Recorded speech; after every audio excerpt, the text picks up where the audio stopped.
Oi, pessoal, meu nome é Pamela Araújo. Vim falar aqui um pouquinho sobre verbo para vocês, ok? O verbo é a classe de palavra variável que indica estado, qualidade ou ação sofrida ou praticada pelo sujeito ou fenômeno da natureza. Na página 56, ele vem trazendo as definições do verbo e as conjugações de tais verbos utilizadas dentro de uma frase, ok? Letra A, ação praticada pelo sujeito. Exemplo, João correu todo o percurso da prova.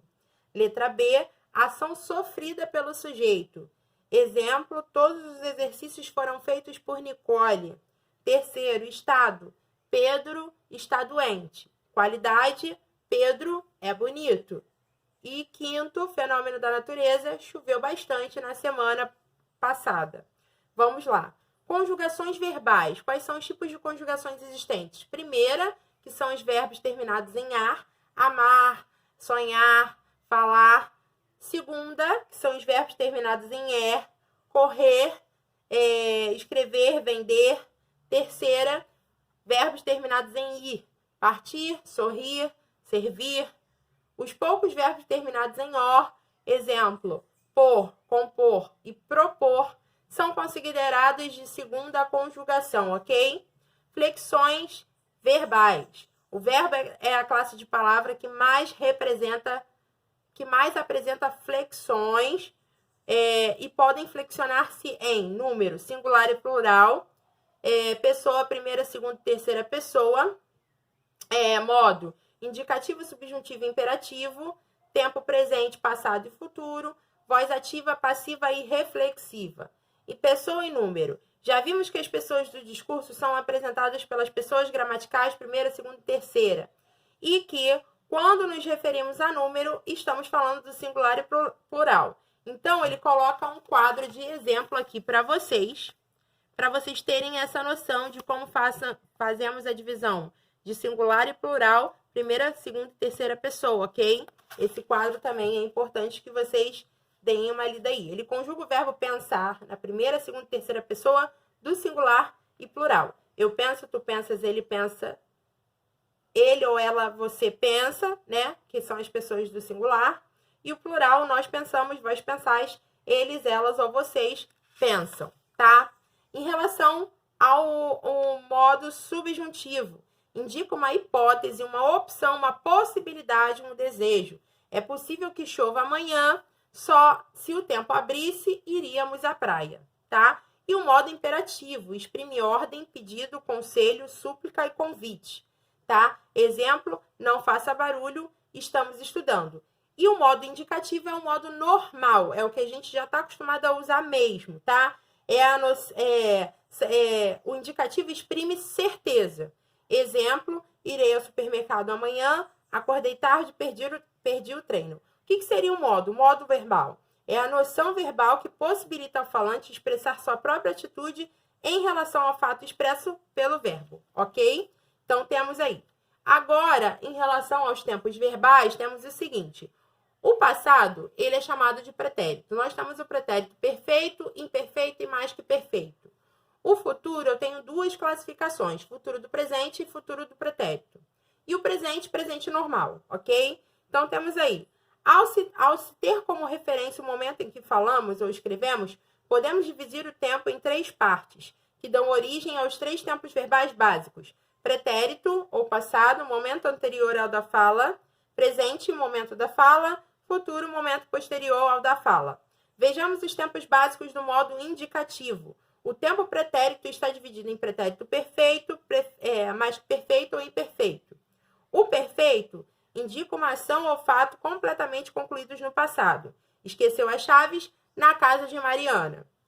Segundo tópico. O pretérito mais que perfeito indica uma ação ou fato passado concluídos antes de outros também já passados. Exemplo, disseram que fora muito bem organizada a disputa dos candidatos.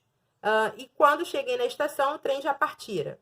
Terceiro ponto, o pretérito imperfeito faz referência a um fato que não chegou ao seu final no momento em que o outro aconteceu, a fatos passados contínuos ou habituais. Exemplo, o bebê ainda dormia quando começou a chuva, tá? Agora, relacionado ao presente, indica o momento em que a ação se realiza. Exemplo, Ele trabalha numa grande empresa. Tempo futuro está dividido em presente e pretérito, tá? O futuro do presente indica uma ação ou fato que ainda ocorrerá em relação ao presente. Não haverá aula nos próximos dias. E o futuro do pretérito indica um fato no futuro que é relativo a outro já no passado. Não acreditaram que venceríamos esse campeonato. Então, é só a gente fazer essa diferenciação pela finalização do verbo, porque tudo será da mesma forma, tá? Não estou dizendo que os verbos são iguais, mas sim as conjugações, as terminações verbais vão seguir sempre o mesmo enredo, tá bom? Em relação às formas nominais do verbo, eu tenho 3, né? Temos o infinitivo, o particípio e o gerúndio. O infinitivo é a forma que exprime o fato verbal em si, sem marcações de tempo. Pode ser impessoal ou pessoal. O infinitivo impessoal não é flexionado quando possui valor de um substantivo, isto é, não faz referência a nenhuma pessoa, que seria o sujeito. A sua terminação é em R, tá? Amar é viver, o jeito é estudar. O infinitivo pessoal, que é o flexionado, quando conjugado de acordo com as pessoas gramaticais, ou seja, refere-se a um sujeito variando em número e pessoa. Exemplo, é preciso nos dedicarmos mais. O jeito é fazer o que você me pediu. Em relação ao particípio, exprime o resultado, o processo verbal concluído. Quando não estiver formando um tempo composto, tem valor de adjetivo, e assim como este sofre flexão de gênero e número. O particípio regular é formado pelo acréscimo de ado ou ido ao radical. Verbos terminados em ar, ado. Exemplo, o filho mais novo era muito amado. E verbos terminados em er ou ir, ido. Exemplo, seus olhos sofridos de tanto chorar, meu coração partido dói todos os dias. O gerúndio exprime o fato verbal em desenvolvimento, ou seja, enquanto ele ocorre no tempo, ou seja, é uma ação contínua, tá? Os verbos terminados em ar, ando. Exemplo, amando, mudamos o mundo. Verbos terminados em er, endo. Vivendo, longe da cidade, descobriu que aquela era a vida que desejava. E os verbos terminados em ir, indo. Exemplo, deu um tempo sumindo por alguns dias, tá? Então, vamos lá.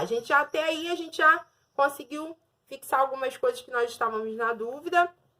E eu acho que eu consegui deixar bem claro para vocês a definição de cada ponto, tá? Agora, nós vamos falar sobre as classificações dos verbos que podem ser regulares, irregulares, defectivos, abundantes ou anômalos, tá? Os verbos regulares são aqueles que, ao serem conjugados, não apresentam variação no radical, tá? Como o verbo cantar. Por exemplo, eu canto, tu cantas, ele canta, nós cantamos, vós cantais, eles cantam.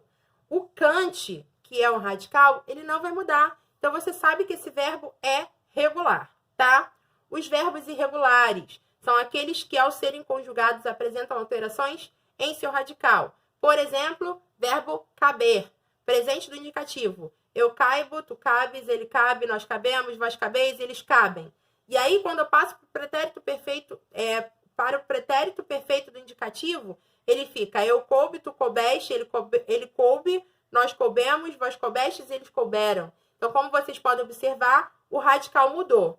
Por ter mudado, eu sei que o meu verbo é irregular, ok? Os verbos anômalos são aqueles que, quando conjugados, apresentam alterações mais profundas no radical. Nessa categoria, os radicais aparecem em algumas conjugações. Os anômalos os verbos ser e ir. É quando eu troco totalmente o radical dentro da conjugação. E nos tempos verbais. Olha como é que ficou o verbo ser e o verbo ir, tá? Sou, és, é, somos, sois e são. No pretérito agora. Era, eras, era, éramos, éreis e eram. Vocês viram como é que mudou até o radical?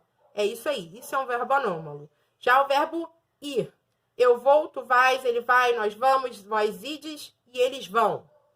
Pretérito perfeito. Eu fui, tu foste, ele foi, nós fomos, vós fostes e eles foram. Então, é só para que vocês prestem atenção. Porque Quando eu mudo totalmente a conjugação do meu verbo, eu tenho um verbo anômalo. É diferente do verbo irregular, que eu mudo algumas situações no radical, ok? Os verbos defectivos são aqueles que possuem conjugação incompleta, ou seja, os verbos que nem todos os quadrinhos são conjugados, como o verbo abolir, falir e reaver, que se encontra na página 67.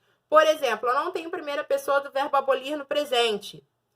E aí eu só tenho tu, ele, nós, vós e eles. No verbo falir, eu só consigo conjugar no nós e no vós. A mesma coisa acontece com o verbo reaver. Então, a gente tem que prestar muita atenção em relação a estes verbos, tá? Os verbos abundantes são aqueles que possuem mais de uma forma aceita na norma padrão, isto é, apresentam duas formas com o mesmo valor. Essas ocorrências, geralmente observadas no particípio, são comuns nos verbos que possuem uma morfologia regular, terminação ado e ido, e outra irregular, que por sua vez possuem diversas terminações. Exemplo, aceitar, eu posso falar aceitado e aceito, ok? Então, é só para que vocês tenham essa noção aí de definições, tá? Então, eu espero ter ajudado vocês, que vocês possam ler os quadrinhos que são super importantes, tá? No livro de vocês, para que vocês consigam fixar as conjugações verbais na cabeça, tá? Para não ficar mais dependente disso. Beleza, pessoal? A gente vai se falando, qualquer coisa vocês já sabem que podem me procurar. E é só falar, só me chamar no WhatsApp aí, mandar e-mail, mandar mensagem na plataforma, que a gente vai tirando as dúvidas, tá bom? Beijo grande!